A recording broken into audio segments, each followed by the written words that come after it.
I used to think silence was peace. I used to believe that quiet meant safety, that coming home to a man reading on the couch while the light from the window softened his face meant stability. But sometimes silence is the sound of something dying. That day, it was the sound of my marriage taking its last breath. I hadn't planned to come home early. My meeting ended sooner than expected, and I thought I'd surprise him, maybe bring dinner, maybe just spend an evening laughing again like we used to. I parked the car, stepped into the house, and felt it immediately. The air was heavy, thick, as if the walls themselves were holding their breath. Then I heard a laugh, not his usual one, not the one I fell in love with. This one was lower, softer. I walked down the hallway toward our bedroom, and the closer I got, the quieter it became, until the silence screamed louder than any noise. I turned the handle, and there it was him, standing in front of her, the woman who'd been just a co-worker.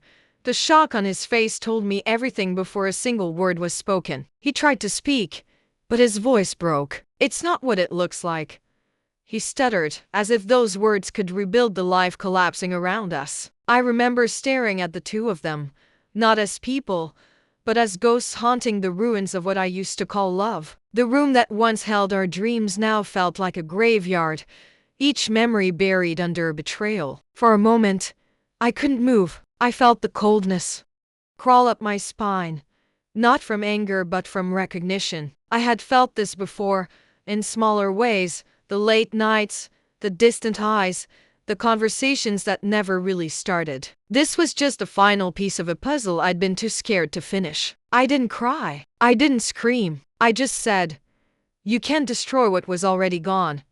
His face dropped, maybe because he realized I wasn't breaking the way he expected. I turned around and walked away, barefoot, my heart pounding not from pain but from the quiet birth of freedom. I drove until I couldn't see the house anymore, until the reflection in the mirror looked like someone I didn't recognize. That was the night I decided I wouldn't be the woman defined by what someone else did to her. That silence, that unbearable quiet, wasn't the end. It was the sound of me waking up. If you've ever had a moment where everything you thought was real vanished in front of you, then you know what I mean when I say the silence after betrayal isn't empty, it's sacred. It's the moment your soul decides whether to collapse or rise. If this story has touched something inside you, take a moment like this video, subscribe, and stay with me. Because what comes next isn't just heartbreak, it's rebirth. At that moment, as I sat in the car with my hands trembling on the steering wheel,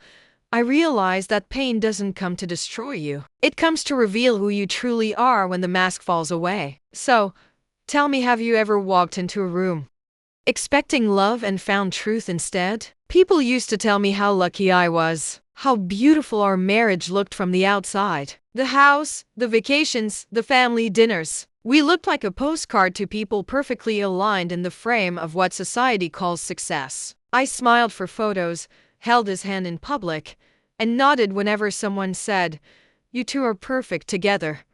I used to believe them. Maybe because believing that lie was easier than facing the cracks that had already begun to form. He loved perfection, not me. The image of us, the way it made others envy our happiness. He liked control, order, and the idea of a wife who never argued. So I became that wife. I quieted my voice when he spoke, dressed how he preferred, and learned to make my sadness look elegant. Every detail of our life was curated for display: the matching outfits, the dinners with his colleagues, the rehearsed laughter that filled rooms while I silently disappeared behind the performance.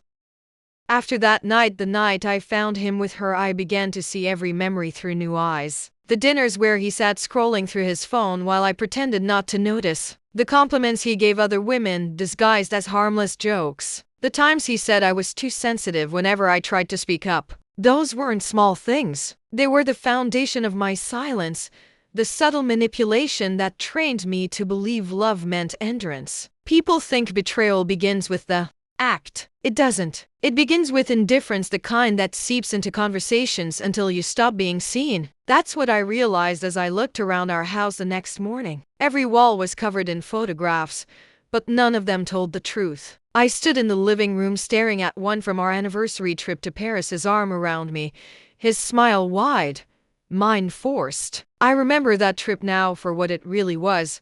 A performance for everyone but me. He called that morning. Of course. He did. "We need to talk," he said, his voice flat, practiced. The same voice he used in business meetings, emotionless and controlled. I didn't answer. I let the phone ring until it stopped. For the first time, silence wasn't my prison, it was my shield. In the following days, I began to dismantle the illusion piece by piece. I took down the wedding photo first, then the framed anniversary gift. Every object that once symbolized love now felt like a lie disguised as sentiment. The hardest part wasn't letting go of him, it was letting go of the version of myself I created to please him. The woman who stayed quiet so no one would see the cracks. As the days passed, I started to write again. At first, it was just fragments, thoughts, confessions, anger I didn't know how to say out loud. But those words became something sacred. I wrote about how we mistake obedience for love and endurance for loyalty. I wrote about how women are often taught to hold broken glass in their hands and call it commitment. When my friends called to check in, I lied. "I'm fine," I'd say. But the truth was I was learning how to exist without someone else's approval. I began to notice how different the house sounded without him, lighter, freer. The silence was still there, but now it belonged to me. That's the thing about betrayal, it doesn't just destroy trust, it redefines identity. You either drown in the narrative someone wrote for you, or you pick up the pen and start your own. I wasn't ready to forgive, not yet, but I was ready to reclaim the woman I used to be before he made me believe I was too much. And maybe that's where strength begins, not in shouting or revenge, but in quiet defiance. In looking at what was once perfect and finally seeing the cracks for what they are, proof that I survived what was meant to break me. Tell me, have you ever looked back at something that once felt perfect and finally seen the truth beneath it? He finally came home 3 days after I found them together. I heard the sound of the front door unlocking, and for a moment, I froze. It was strange how a sound that once meant comfort now made my stomach twist. He walked in quietly, like someone entering a church after committing a sin, and stood in the doorway with his hands deep in his pockets. The same man who once filled every room with his voice now seemed smaller, like guilt had carved pieces out of him. "I need to explain," he said softly. Those 4 words are always the prelude to a confession no one truly wants to hear. I didn't invite him to sit. I just stood there, arms crossed, in the same living room where we used to dance barefoot to old records. The silence stretched between us, heavy, thick, filled with the ghosts of everything we used to be. He started talking about stress, loneliness, confusion, about how it just happened.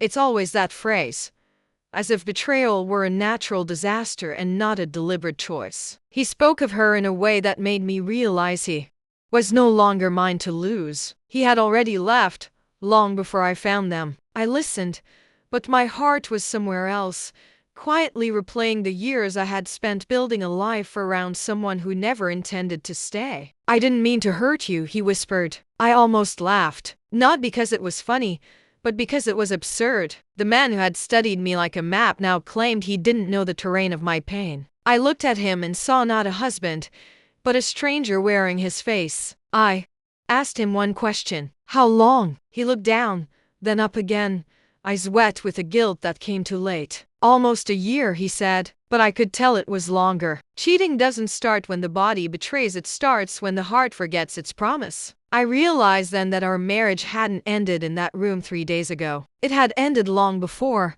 in the slow erosion of honesty. As he kept talking, I began to see his words for what they were, a desperate attempt to rewrite the story before it was fully told. But I wasn't the same woman anymore. I wasn't looking for closure. I was looking for clarity. "You don't get to decide how my pain unfolds," I told him. "You already chose your truth. Now I'll choose mine."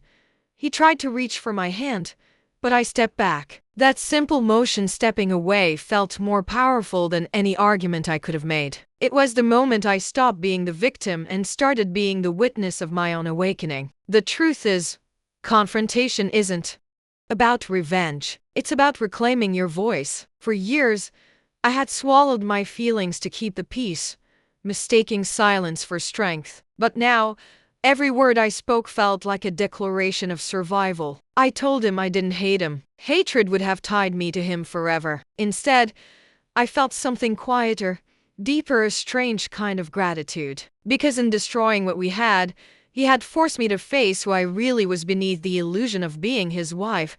He stood there, silent, as I walked past him. I didn't look back. Some moments in life demand your full attention forward. As I stepped outside, the air felt different. It wasn't the same air I had been breathing for years. It was lighter, cleaner, as if honesty itself had opened the windows. I knew I wasn't healed yet, but healing isn't a destination. It's a decision you make every day to rise, even when your heart still trembles. Tell me, have you ever faced a person who broke you and realized, in that very moment, that you were stronger than the version of yourself they tried to destroy? The night after our confrontation, the house felt unfamiliar. It wasn't just empty, it was hollow, like the walls themselves were grieving. His shoes were still by the door, his jacket hanging on the chair, but they looked like props left behind after a play had ended. I walked through each room slowly, trying to understand how a space once filled with laughter could now echo with betrayal. I realized that when truth finally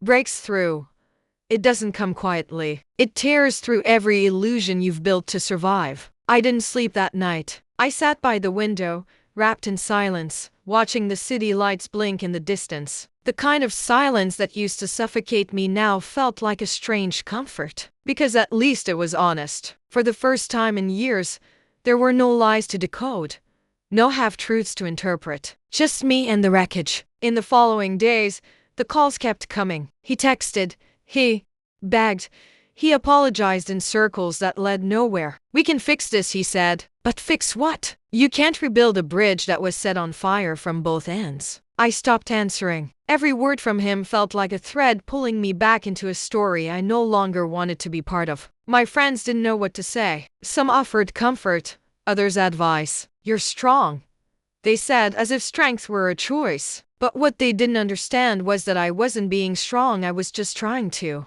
breathe without breaking. I spent mornings drinking cold coffee and staring at the same corner of the kitchen where we used to talk about the future. It was strange how grief could live in ordinary places. One morning, I found myself standing in front of the mirror. I didn't recognize the woman staring back at me. Her eyes were darker, her posture heavier, but there was something new there to resolve. I realized that truth doesn't just break relationships, it breaks illusions. And sometimes, that's the only way you can see yourself clearly again. I started to move differently. I stopped pretending. I let the sadness exist without explanation. I let myself cry without apology. And slowly, I began to reclaim the small rituals that used to bring me peace. I took long walks alone, listened to music I used to love, cooked meals just for me. It was lonely.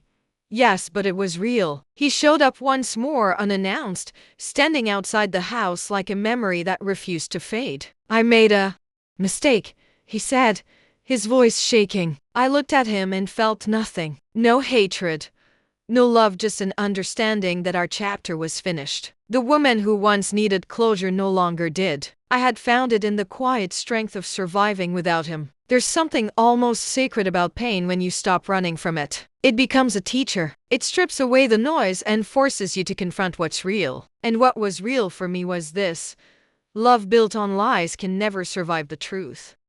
It can exist, yes, temporarily, beautifully even, but it will always collapse under the weight of its own deceit. That realization didn't make me bitter. It made me free. Free from the idea that my worth depended on someone's loyalty. Free from the belief that I had to be perfect to be loved. I started seeing life not as something that had ended, but as something waiting to begin again. And maybe that's the gift hidden in every heartbreak, the quiet rebirth of the self you buried to keep someone else comfortable. The truth didn't just destroy my marriage. It rebuilt my faith in my own strength. Tell me, have you ever had your truth exposed so brutally that it broke everything, but somehow you walked out stronger than you've ever been? It's strange how quiet life becomes when the chaos leaves. For a long time, I mistook noise for meaning, his voice, the arguments, the constant need to explain myself. When all of that disappeared, I was left with silence. At first, it was terrifying. Then,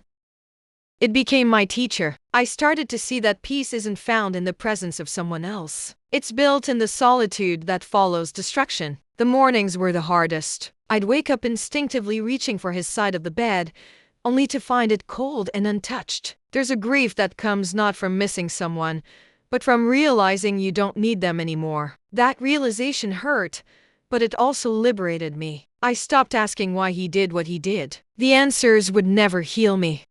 So I started asking myself different questions. Who was I before I became someone's wife? What did I love before love became a transaction? I started to rebuild, not all at once, but piece by piece. I changed the furniture around, repainted the walls, threw away things that held the scent of him. It wasn't about revenge or pretending the past never happened. It was about reclaiming space physically and emotionally. For years, I had lived in rooms that reflected his preferences. Now, every inch of my home was an extension of my rebirth. Work became my refuge. I poured myself into it, rediscovering the woman who had once been ambitious, creative, and unapologetic. The same woman who had shrunk herself to fit inside someone else's world now refused to be small again. My colleagues began to notice the change. They said I looked different. I guess I did. Pain has a way of chiseling you into a sharper version of yourself if you let it. Still, there were moments when the past tried to pull me back. A song on the radio, a familiar scent in a cafe, an old photo buried in a drawer. Those moments didn't break me, they reminded me how far I'd come. Healing doesn't erase the scars. It teaches you to see them as proof of survival. One evening, I found myself walking through the park where we used to go on weekends. I stopped by the bench where we once sat holding hands, and instead of crying, I smiled. Not because I missed him, but because I didn't anymore. That's when I realized closure isn't something someone gives you. It's something you claim when you decide the pain no longer deserves your attention. People always talk about forgiveness like it's a gift for the other person, but I learned it's really a form of self-respect. Forgiveness doesn't mean forgetting what they did, it means refusing to let it define who you become. And slowly, I began to forgive him. Not for his sake, but for mine. I started saying yes to life again. I reconnected with old friends, took weekend trips alone, even laughed without guilt. For so long, I had measured happiness by how well I played the role of good wife. Now, happiness meant authenticity. I didn't need to perform for anyone anymore. There's something profoundly powerful about standing in your own truth after being lied to. It's like walking barefoot after the storm, feeling the ground for the first time. Every step hurt at first, but with each one, I grew stronger, surer, more alive. I realized that rebuilding isn't about returning to who you were before, it's about becoming who you were always meant to be. And maybe that's what love really is. Not the kind that blinds you to your worth, but the kind that brings you back to yourself. My marriage ended the night I walked into that room. But my life, the real one, began the moment I chose to walk out. Tell me, if you had the chance to rebuild your life from the ground up, what part of yourself would you bring back first? It had been months since I last heard from him.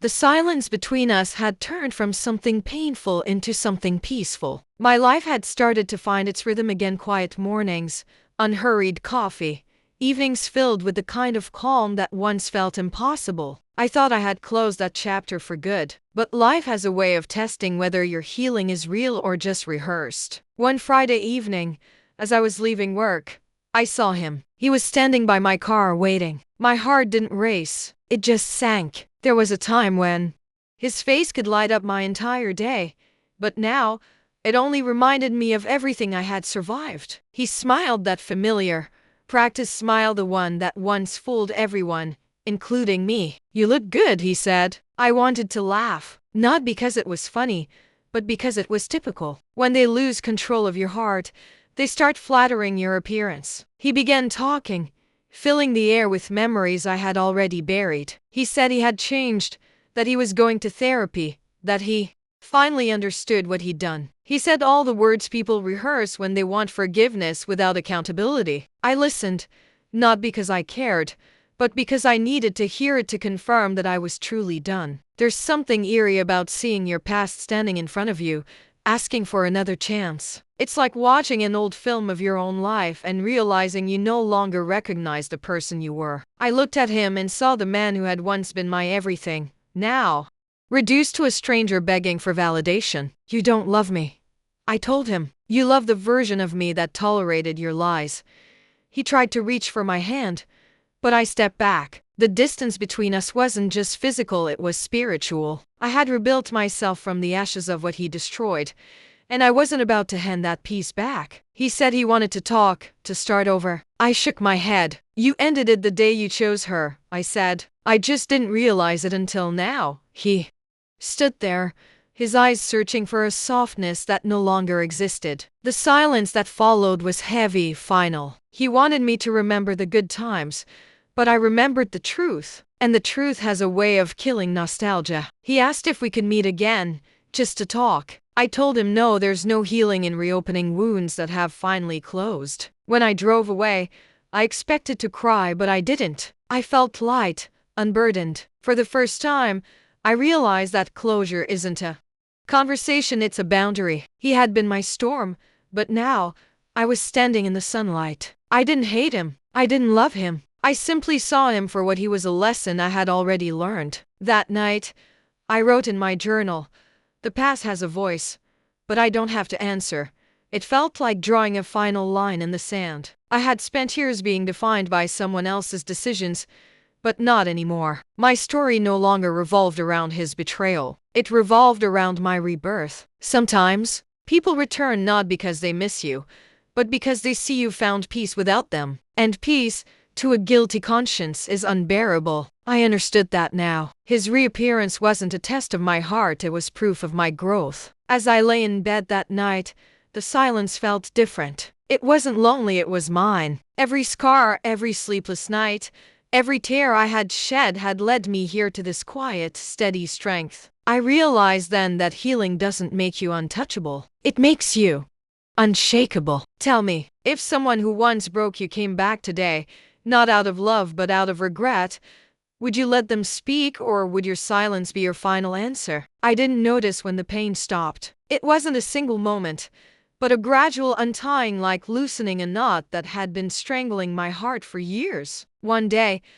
I woke up and realized I hadn't thought of him in weeks. The silence that once haunted me had turned into a song I could finally dance to. I had stopped surviving and started living. Letting go is not forgetting. It's remembering without bleeding. It's looking back without wishing things had turned out differently. It's saying, yes, that happened, and still being grateful for the life that came after. I used to think closure meant getting answers from him, but now I understood that closure is the answer you give yourself when you stop waiting for someone else to make peace with your past. I started noticing small things again, the way sunlight painted the kitchen walls in the morning, the smell of rain on my porch, the laughter of strangers in a cafe. These tiny moments became my therapy. They reminded me that life had always been beautiful, even when I was too busy breaking to notice. I learned to love my own company. I'd take myself out to dinner, order dessert without guilt, sit in quiet corners with a book and feel whole. There was a strength in solitude that no relationship had ever given me. For the first time,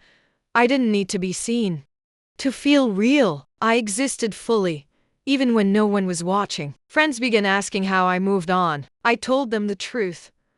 I didn't move on, I grew through. Pain doesn't vanish, it transforms. It carves out space for wisdom, compassion, and grace. Every tear I once hid had watered the ground I was now standing on. And though I had lost someone I thought I couldn't live without, I had found someone far more important, myself. One evening, as I walked home from work, I saw a couple laughing together on the street. There was a time that sight would have crushed me, but now I smiled. Love wasn't the enemy. I had just given mine to the wrong person. I realized I could love again someday, not because I needed to, but because I wanted to. But next time, it wouldn't come from emptiness, it would come from overflow. Healing didn't make me cold. It made me discerning. I no longer chased explanations from people who didn't value honesty. I stopped apologizing for demanding the same respect I gave. I Stopped shrinking to fit inside places where I was never meant to belong. That's what freedom truly is, not running away from pain,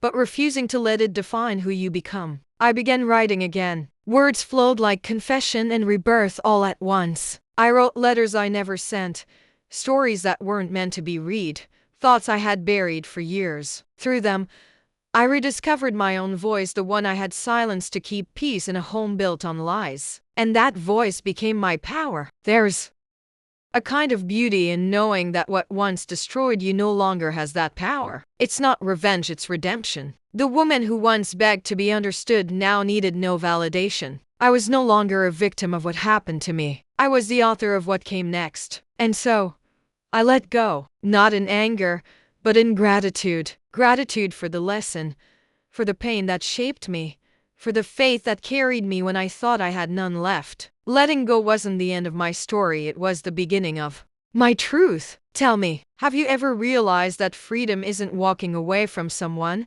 but walking back into yourself? Sometimes endings don't arrive with explosions. They come quietly, like a whisper at the back of your heart saying, "You deserve peace." For the longest time, I thought my life had ended that night, the night I walked into that room and saw the truth that shattered my world. But I see now it didn't end. It began. It began in the silence after the storm, in the tears that turned into clarity, in the ashes where faith began to breathe again. I used to pray for things to go back to the way they were. I begged God to fix what was broken, to change His heart, to restore the version of my life I had built my identity around. But I didn't understand that sometimes God doesn't rebuild the ruins. He leads you out of them. He doesn't always give back what was taken sometimes. He gives you something better. Yourself. There were nights when I thought I would never stand again. Nights when every word, every memory, every promise He made echoed through my chest like a wound that refused to close. But faith isn't born in comfort, it's forged in the fire of everything that tried to destroy you. And in that fire, I learned that I was never truly alone. I started to see that what breaks us doesn't define us, what we do after does. Every betrayal, every silence, every heartbreak carries a hidden invitation to choose bitterness or rebirth. And though I didn't know it at first, I was choosing rebirth every time I refused to give up. Every tear was a seed, every disappointment was soil, and what grew out of it was strength. There's a quiet kind of faith that blooms after devastation, the faith that doesn't ask for miracles but trusts in purpose. I stopped asking why it happened and started asking what it was teaching me. And slowly I understood, sometimes people break your heart so that you'll finally return it to yourself. If you're listening to this and your world feels like it's ending, I want you to hear me, it's not over. You are not too broken. You are not too late. What feels like the end is often the beginning of the version of you that pain tried to bury. You don't need to be perfect to heal. You just need to keep showing up, one quiet morning at a time. One day, you'll wake up and realize the weight you've been carrying has turned into wings. You'll walk through the same places that once made you cry and feel gratitude instead of grief. You'll look back at the person you were and whisper, "We made it." And that whisper will be the sound of your resurrection. Faith doesn't erase what happened. It transforms how you see it. It turns scars into stories and stories into strength. It reminds you that survival isn't the end goal, it's the doorway to your rebirth. So, if you've ever walked into a room that broke you, remember this. The same room that held your ending can also hold your awakening. You're not what happened to you. You're what you chose to become after. If this story touched your heart, take a moment to like this video and subscribe to the channel, not for me, but for the next person who needs to hear that healing is possible. And in the next video, we'll step into a story about truth uncovered at the most unexpected moment, when silence finally speaks louder than love. You won't want to miss it.